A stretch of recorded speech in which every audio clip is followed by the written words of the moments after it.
Halo, selamat datang kembali di channel YouTube Indo Programmer.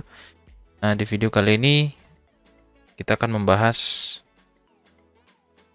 pengenalan ya CI4, CodeIgniter 4 untuk proses create, update, delete database gitu ya.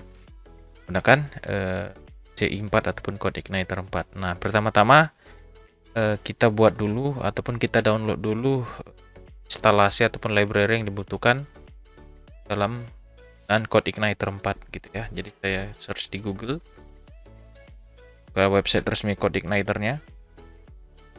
Ini kita akan gunakan CodeIgniter versi 4 ya. Kita lihat di seperti ini, template baru ya. Ya, learn. Nah, kita buka ini documentation-nya. Kita akan lakukan instalasi menggunakan Composer. Jadi diharapkan kalian nanti yang mau mengikuti video ini harus terlebih dahulu melakukan instalasi menggunakan instalasi Composer gitu ya. Memang ada banyak cara, bisa menggunakan Composer installation, manual installation, running your app, nanti akan dijelaskan gitu ya. Nah, kita akan gunakan Composer installation-nya saja. Tapi terlebih dahulu harus download installer Composer-nya dulu ya. Nah, kalau Composer-nya sudah terinstall, kebetulan saya juga sudah install Composer, kita tinggal menjalankan perintah ini aja. Nanti kita jalankan dalam command prompt boleh, terminal juga boleh, ataupun kalau sudah ada yang install git bash, nah itu boleh ya. Nah, jadi nanti saya akan pakai git bash ya untuk menjalankan command prompt dari perintah instalasi CI4-nya gitu ya. Nah, ini perintahnya Composer, lalu create project, nah, lalu perintahnya CodeIgniter 4/app starter ya. Udah. Lalu nanti di sini ini adalah nama file project yang akan kita kerjakan. Gitu ya. Nah, itu nanti kita akan sesuaikan ini. Jadi saya pertama tentukan di mana lokasi penyimpanan dari project saya. Nah, kalau kita pakai CodeIgniter 4 yang terbaru sekarang, kita bebas mau meletakkan folder projectnya di mana ya, bebas. Kalau dulu di CodeIgniter 3 gitu ya, nah itu kan instalasinya kan harus kita letakkan di dalam folder htdocs di sum instalasi kita gitu ya. Nah, kalau di ini di di CI4 ini kita bebas mau letakkan di mana, karena konsep kerja mirip seperti Laravel ya. Jadi dia si CI4 ini punya instruksi yang untuk mengaktifkan servernya sendiri untuk kebutuhan CI4-nya gitu ya. Nah, itu kan saya simpan di local disk A. Ya, saya simpan di CI4. Di sini sudah saya ada folder. Nah, di sini saya akan buat folder project saya untuk hari ini. Lalu saya klik kanan aja di sini, saya gunakan git bash ya. Saya pakai git bash here. Lalu perintah tadi saya akan jalankan. Kita lihat perintahnya tadi apa. Nah, ini kan sekarang git bash saya aktif di folder CI4 ya. Nah, di folder ini nanti akan saya buat folder project untuk video hari ini gitu ya. Nah, ini jalankan perintah di atas. Composer ya. create project ya, spasi CodeIgniter, lalu tempat /app starter, lalu nama folder project yang kita inginkan. Misalnya saya buat project, enter. Nah, kita tunggu download library yang dibutuhkan ataupun instalasinya harus online ya. Jadi kita harus selalu terkoneksi dengan internet ya kalau kita mau pakai instalasi melalui Composer ya. Jadi internetnya harus stabil gitu ya. Oke, sudah. Nah, ini proses instalasinya sudah berhasil. Kalau kita lihat di folder saya sudah ada folder project 1. Nah, di dalam folder project 1 ini sudah terinstall file-file ataupun dependensi yang diperlukan dari CI4-nya gitu ya. Nah, ini langsung saya buka aja dengan VS Code. Nah, saya buka VS Code dulu. Saya buka folder project 1 ini. Di VS Code saya pilih file, open folder. Ya, lalu ini saya pilih project 1, lalu select folder. Nah, yang pertama perlu kita setting adalah di bagian environment pada folder project ini. Ya, di bagian environment ini dia kasih file environment. kita perlu rename terlebih dahulu. Kita kasih aja simbol titik di depannya .environment gitu ya. Nah, di sini nanti kita masukkan konfigurasi dari website kita nanti seperti apa gitu ya. Yang pertama adalah CI environment yang pertama ini, yang bagian pertama ini di baris 17. Nah, ini untuk menentukan kita akan mengerjakan si program nanti CI4 ini untuk jenis environment seperti apa, production atau yang lainnya gitu. Nah, kalau kita buat nanti sini environmentnya production, berarti nanti ketika ada gangguan error ataupun troubleshoot ya, pesan errornya nggak muncul gitu ya. Jadi seperti ada konsep try and catch gitu ya. Nah, jadi kalau dicoba nggak bisa, dia langsung lakukan handlernya kemana gitu ya. Jadi tidak memunculkan pesan errornya apa ya kalau di bagian production. Nah, ini kita buat aja biar kita bisa tahu apa errornya, dan juga kita kan masih mendevelop kan, maka ini kita ganti jadi development itu ya. Nah, itu dia. Lalu bagian base URL-nya nanti kita akan tentukan, tapi terlebih dahulu ketika di Git base ini sudah selesai tadi instalasi ini ya. Nah, lalu bagaimana cara menjalankan saya lupa tadi menjelaskannya ya. Bagaimana cara kita menjalankan server dari CI4 ini gitu ya, web server dari CI4-nya. Nah, caranya bagaimana? Saya masuk aja dulu ke folder CI4 ini, saya cd CI project 1 tadi ya folder kita. Nah, di sini tinggal saya jalankan perintah php spark serve. Nah, ini perintah untuk menjalankan web server di CI4-nya. Ya, ntar ya. Bukan server ya, pakai serve aja. Sorry, salah ketik tadi. Nah, sekarang si ini kita program kita berjalan di link ini. http localhost portnya 8080 ya. Ini saya copy. Ini akan saya jalankan. Saya klik. Nah, kalau misalnya di antivirus kalian ada muncul blok akses dari servernya CI4 ini, silahkan klik aja. Kalau saya pakai AVG, saya buat create exception ya, kecuali. Jadi artinya port 8080 ini boleh dipakai gitu. Ini kan ada pemberitahuan, ada PHP yang memakai port 8080 di localhost gitu. Kita mau arahkan ke quarantine atau kita lakukan pengecualian. Ini kan create exception. Kalau di AVG ada tools, ada memang bantuannya seperti ini. Jadi nanti kita diizinkan untuk menjalankan server kita gitu. Nah, ini saya pilih aja create exception supaya bisa jalan gitu ya. Supaya tidak ada gangguan nantinya. Kalau nggak kita ini, kalau saya alihkan nanti ke quarantine, ya nggak bisa jalan servernya kan gitu ya. Nah, ini saya copy linknya. Nah, ini saya buka di browser. Seperti ini saya paste. Enter. Nah, ini dia hasil downloadan ini kita. Aplikasi kita CI4-nya. Nah, seperti tadi yang saya bilang kan kita mau buat aplikasi dengan CI4 ini untuk lakukan manajemen create, update, delete dari database gitu ya. Nah, caranya bagaimana? Caranya ini tadi di environment sudah kita atur jenisnya development, lalu base URL ini kita aktifkan lagi, menghapus saja hashtagnya. Lalu base URL-nya adalah isi tadi server kita di mana, yang ini ya. Oke, nah kita mau mengaktifkan fitur database gitu ya. Tapi terlebih dahulu kita buat dulu database-nya ya. Nah, di sini sumnya sudah saya start. Walaupun misalnya nanti saya stop ini Apache-nya, kan kalau kita PHP itu kan kita start Apache untuk server PHP dan MySQL ya kan. Nah, kalau ini seperti ini misalnya, Apache-nya saya stop. Lalu saya coba refresh CI4 tadi ini. Apakah ada gangguan? Tidak, karena di CI4 sudah punya akses untuk membuat servernya sendiri gitu ya, melalui port 8080 ya.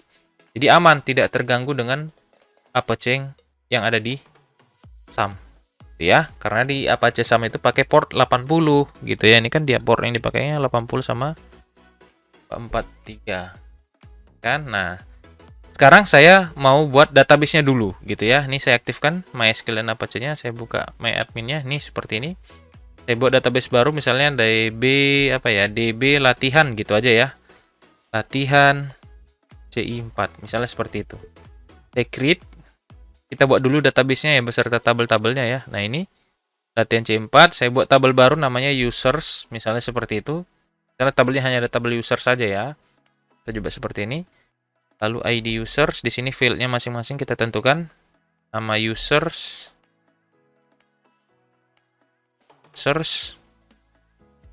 kelamin, misalnya gitu. Users. Lalu di sini username-nya apa? Kan gitu ya. Lalu ini password-nya seperti apa? Kan gitu misalnya. Apps. Saya buat AI, auto increment. Ini saya centang semua nulnya untuk mempermudah kita development nanti ya. Lalu saya tentukan masing-masing tipe datanya. Saya buat yang sederhana aja dulu ya. Amin 30 panjangnya 100, ini juga 100 misalnya. Ya.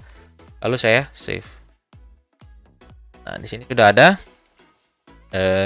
tabel users ya.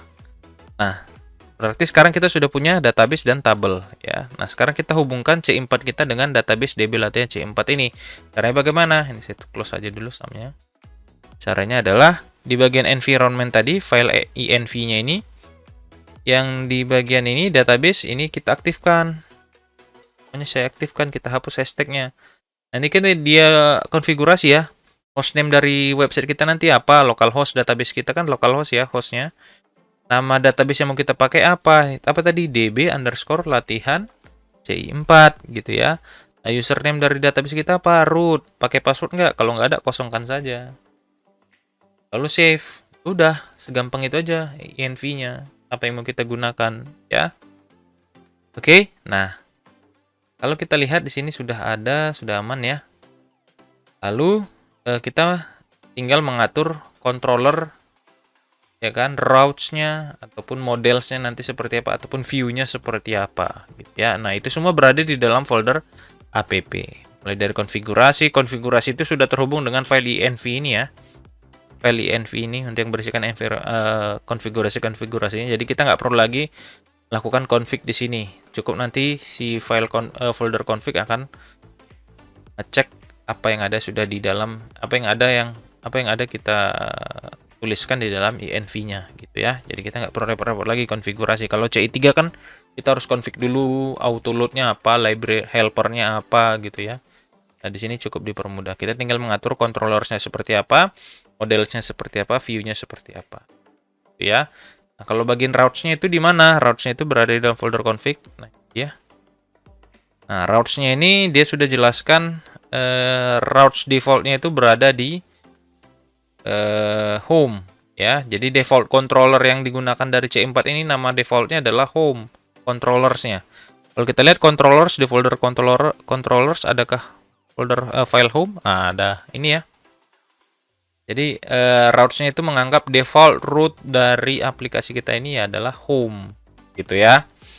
Nah, kita akan buat controller baru nanti untuk membuat users-nya, menampilkan data-data di dalam users. Nah, di video ini kita hanya membahas bagaimana menampilkan semua isi dari tabel users gitu dulu ya. Nanti di video selanjutnya ada pembahasan yang lain untuk create-nya kah, untuk delete-nya kah, untuk update-nya gitu ya. Nah, di video kali ini hanya untuk melakukan konektivitas dan menampilkan isi data dari tabel users ini dalam bentuk tabel di website gitu ya. Oke, nah ini kita close aja dulu routes-nya. Nah, yang pertama kita buat adalah controller ya. Nah, controller yang mau kita gunakan misalnya namanya users ya. Jadi saya buat di sini controller baru. Saya kasih namanya users ya, .php. Nah, kalau mau cepat kita lihat aja ini, kita ambil ini ya kan.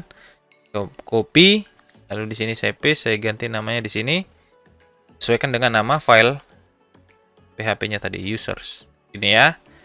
Nah, jadi ini kalau mau kita tampilkan, misalnya saya return view-nya itu ke folder users, filenya index. Ya. Berarti nanti akan diarahkan ketika di dalam indeksnya, function index ataupun method index, kita akan load view ya dari folder views nanti. Di dalam folder users ada index. Nah, ini yang akan di load nanti file indexnya. Maka di folder views ini saya buat folder baru namanya users. ya. Lalu ini saya buat nama filenya index.php. Nah, isinya apa? Saya ambil aja starter template, get bootstrap ya kan? Bootstrap aja, bootstrap 5. Nah, saya ambil ininya, dokumentasinya. Saya copy, lalu saya paste. Ini jangan dimatiin ya GitHub-nya ini. Ini karena dia sebagai fungsi ininya, history servernya ya. Nah, di index.php saya paste seperti ini. Saya rapiin aja ini title-nya, misalnya halaman ataupun data user. Misalnya seperti itu. Lalu saya atur di sini biar rapi, div dengan container. Lalu ada sebuah row. Dalamnya ada call dengan panjang text medium dengan ukuran. Oke, sudah. Ini saya atur pxpy-nya, padding x-nya, padding y-nya misalnya. Oke, lalu ini saya buat marginnya di tengah-tengah, mx auto, ux gitu ya. Lalu tabelnya kita ambil aja dulu, format tabel yang ada di sini. Nah, ini ya. Tables. Kita ambil ini table biasa. Kita paste di sini. Nah, kita lihat coba hasilnya bagaimana kalau mau dijalankan. Nah, berarti yang mau kita jalankan adalah di controller user. Maka di browser saya panggil di sini ini mana? Ini ya. Saya kasih /users. Enter. Nah, ini dia kan yang tadi sudah kita buat di index.php. Ya kan? Kalau mau pakai heading juga boleh, silakan H3. Data users. Misalnya seperti itu. Refresh. Sudah ada ya. Oke. Nah, tinggal kita mengambil data dari tabel yang ada di database kita nih, yaitu tabel users. Ini data yang mau kita ambil kan. Nah, gitu ya. Caranya bagaimana? Langsung saja kita sesuaikan field-nya dulu ya. Field-nya adalah nama user, kelamin user, username, password ya. Oke, di sini berarti saya ganti judulnya, header-nya, nomor. Ya, di sini nama user. Oke, di sini kelamin. Ini username-nya apa? Kan gitu ya. Username. Oke. TR yang ini dihapus saja untuk body tabelnya. Nggak perlu.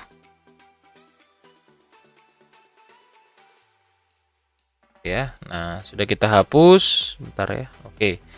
Ini datanya kita kosongkan saja dulu. Kita nanti akan mengambil datanya dari database ya. Tabel database yang kita miliki. Lalu di users ini kan ada aktivitas mengambil data dari database ya di PHP kita. Nah, caranya bagaimana? Saya akan coba gunakan models untuk melakukan kontrol ke database yang kita miliki gitu ya. Nah, kita akan buat modelnya dulu. Jadi nanti kalau kalian yang belajar framework ini kan, konsep framework di website ini kan ada yang menggunakan model konsep MVC ya, model view control. Jadi kalau si model itu nanti bertugas untuk melakukan eksekusi ke database gitu ya. Controller itu yang mengatur jalur perpindahan aplikasi kita gitu, yang mengatur ini ketika mengunjungi halaman ini metodenya yang ini lakukan apa gitu kan. Jadi dia sebagai controller saja, yang mengeksekusi adalah di bagian models. Nah, pertama kita buat modelsnya dulu untuk manajemen data di dalam tabel users. Jadi kita akan buat models untuk memanajemen data di tabel user. Nah, pertama kita buat file baru di folder models di sini. Kita kasih nama misalnya apa ya? Apa ya cocoknya ya modelnya? Kita kasih nama user model. Misalnya saya buat users pakai huruf besar depannya ya. Seperti biasa, users model biar PHP. Oke, sudah. Ini saya tuliskan namespacing-nya dulu. Saya buka PHP seperti ini. Lalu namespace sama dengan spasi app/model. Ya, models. Lalu saya buat use CodeIgniter /model. Oke, sudah. Lalu kita buat kelasnya. Kelas users model, sesuaikan dengan nama file users model. extends dari model yang sudah dibangun C4. Lalu buka seperti ini. Oke. Lalu yang pertama harus kita konfigurasi di sini adalah kita harus jelaskan tabel yang akan kita gunakan dalam si model ini siapa. Nah, dengan perintah protected ini. Jadi ini fungsinya sama seperti public function gitu ya. Jadi protected ini hanya digunakan di model ini aja, nggak bisa digunakan model yang lain gitu ya. Nah, sama seperti fungsi public. Nah, public itu artinya kan bisa diakses dalam satu file itu gitu ya. Nah, gitu. Kalau protect ini hanya bisa diakses di model ini aja. Jadi ketika nanti ada penggunaan di luar model ini nggak bisa dipakai gitu ya. Jadi kita gunakan protected variable table. Ini sudah jadi ketentuan dari C4 ya. Kalau kita mau mendeskripsikan bahwa si model ini, si user model ini mau menghandle tabel apa, maka perintahnya gini, protected $table. Nah, ini artinya ini sudah di-set oleh C4-nya ya, harus tulisannya seperti ini.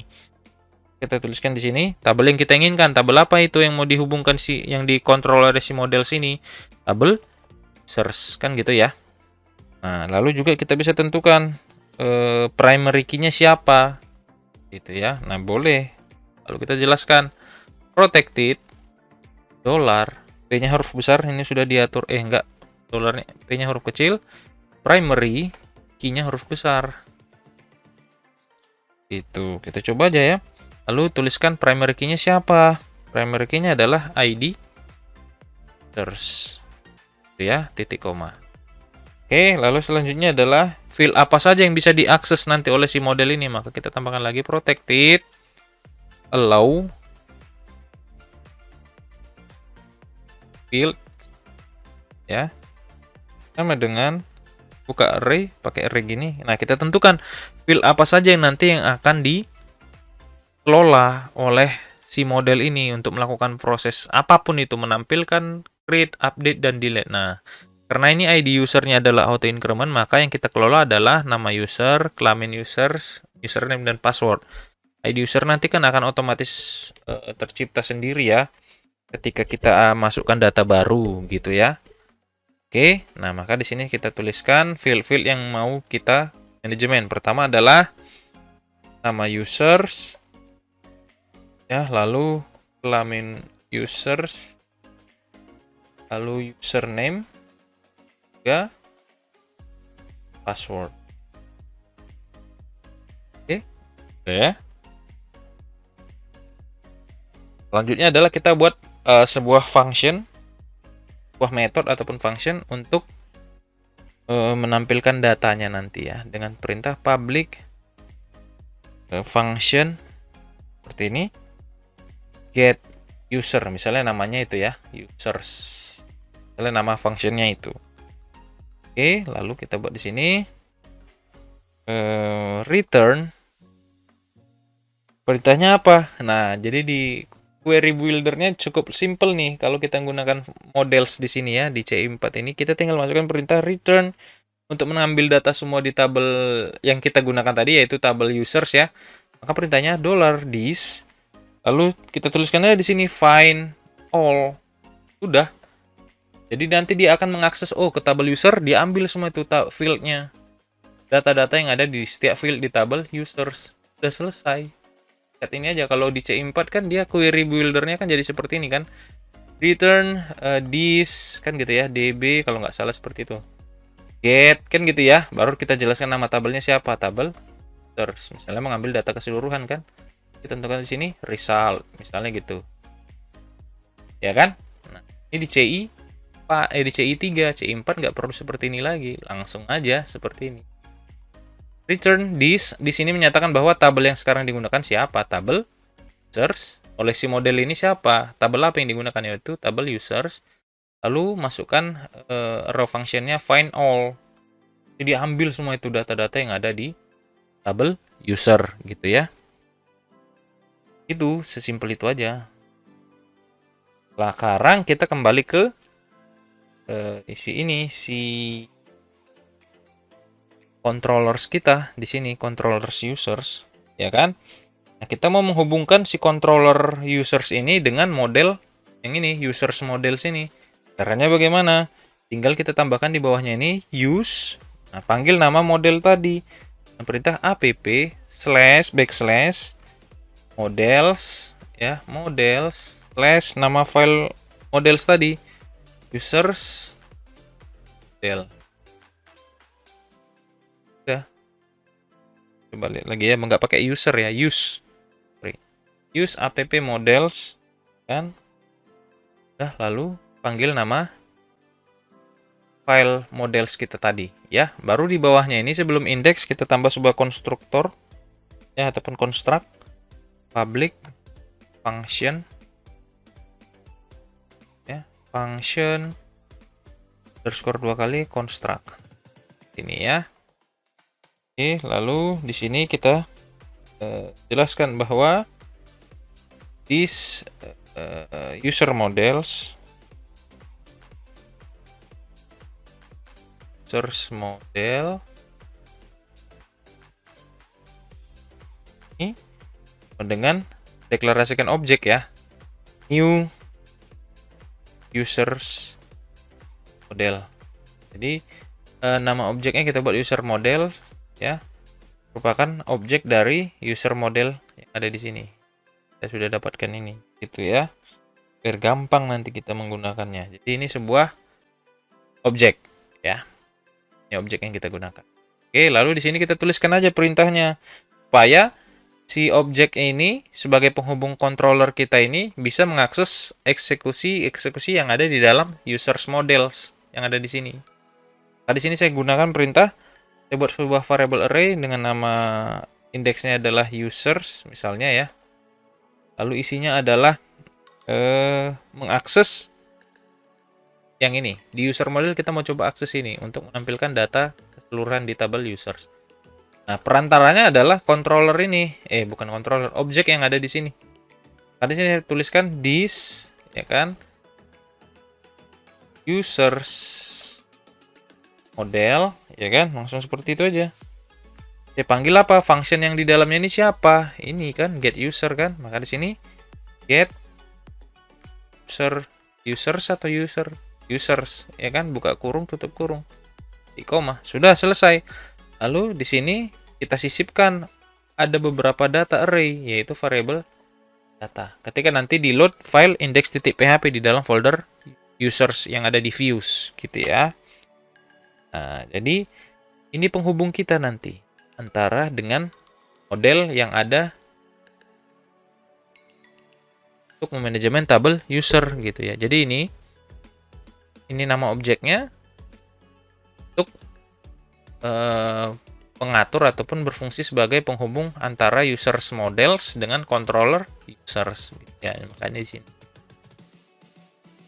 Apakah boleh harus sama nama objeknya dengan nama file users file modelnya? Enggak masalah.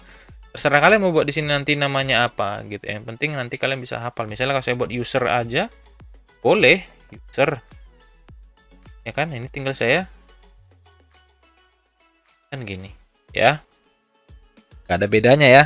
Nah, sekarang kita tinggal modifikasi tuh di file index.php yang ada di views. Ini tinggal kita panggil aja di sini for each untuk membaca semua data yang sudah dikirim dari controller tadi. Nama objeknya siapa? Ini kan users, nama array indexnya. Maka di sini $users as data. Udah, kita tutup.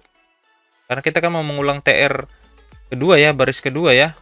And for each kan gitu, ya kan? Oke ya.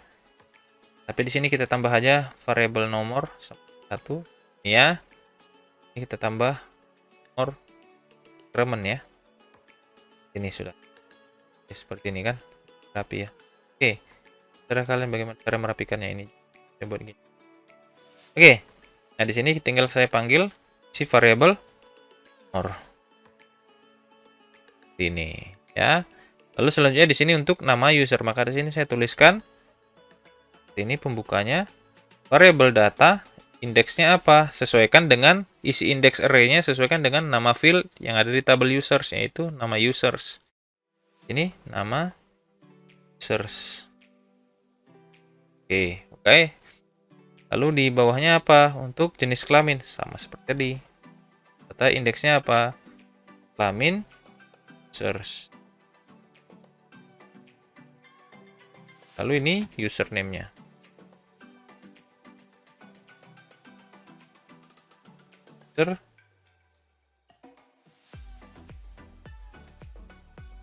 Oke, sudah. Coba kita load. Kita refresh lagi ini. Nah, kosong ya. Karena apa? Karena di tabel kita juga masih kosong. Kita coba masukkan satu data. Misalnya saya buat Utomo. Juga Utomo. Jadi Kelamin ya, sorry. Laki. Misalnya ini. Utomo. Passwordnya Utomo @123. Misal. Go. Nah, sekarang kan ada satu data ya. Coba saya refresh. Nah, sudah masuk ya Utomonya. Kalau mau kita tambah lagi, boleh-boleh aja. Saya insert. Putri. Kelamin perempuan misalnya. Ke Putri. 345. Misalnya seperti itu. Saya go. Coba saya refresh lagi. Nah, sudah masuk ya. Nah, seperti itu untuk menampilkan data dari tabel yang kita inginkan yang ada di database menggunakan C4. Jadi cukup simple perintahnya ya. Di modelsnya sangat simple dengan seperti ini aja. Return this find all. Jadi artinya tampilkan semua isi data yang di dalam tabel user. Kita nggak perlu mikir-mikir lagi. Siapa ini? Apa isi query-nya? Nggak usah. Pada saat kita menggunakan CI3 kan cukup simple tuh ya. Nah, sekarang di C4 makin simple lagi. Jadi seperti ini caranya gitu ya. Nah, itu nanti boleh kalian ikuti nih video saya untuk yang bagian pertama ini. Ya, ikutin aja step by step-nya. Ini nggak ada yang error kan dari tadi saya buat.